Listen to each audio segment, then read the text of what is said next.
સોળીના બિયારણ છે 5 થી 6 ખેડૂતો છે અહીંયા હોશે કોડીનાર ખાતે કૃષિ મોલ આવેલો છે એગ્રો અને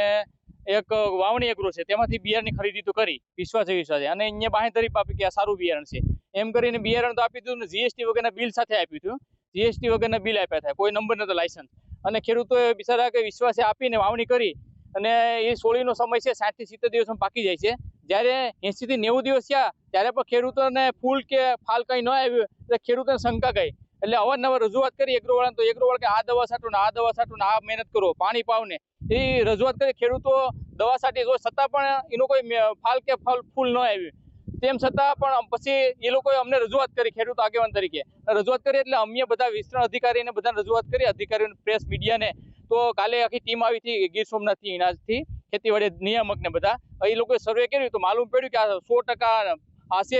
બિયારણ છે નિષ્ફળ છે ડુપ્લિકેટ છે અને છેતરપિંડી કરવામાં આવી સોળીનું વાવેતર કર્યું હતું ને નુકસાનમાં તો એમાં કંઈ આવ્યું જ નથી બરોબર જરાય ફાલ નથી આવ્યો કે કંઈ ફૂલ આવ્યું નથી એટલે 80 દિવસની સોળી થઈ છે એ છતાં એમાં કંઈ છે નહીં અને પછી અમારે આખર હવે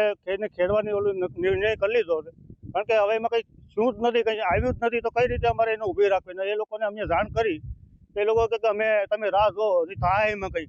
તો હવે કયા ખુદની રાહ જોવાની તો વરસાદ તોળાઈ રહ્યો છે અત્યારે બધા ખેતરો તૈયાર થાય નહીં તો અમારે એની રાહ કયા ખુદી જોવાની જે સાગા સાઈડવાળા કંપનીનું બિયારણ હતું અમે વાવેતર કર્યું એ લોકોને બિલ આવ્યા એ લોકો અહીંયા આવ્યા જોઈ ગયા એ છતાં એ લોકો કંઈ જવાબ આપ્યો નથી કંપનીવાળા એવું કહે છે કે હવે તમે રાહ જો એમાં આવશે તો સાહેબ 60 થી 70 દિવસમાં સોળી પાકી જાય બદલે 80 દિવસ તો સોળીને થઈ ગયા છતાં એમાં કંઈ ફાલ નથી આવ્યો કંઈ ફૂલ નથી આવ્યો કંઈ હિંગ નથી આવી એ છતાં બાદ રાહ જોવાનું કહે તો ક્યાં સુધી રાહ જોવાની અમારે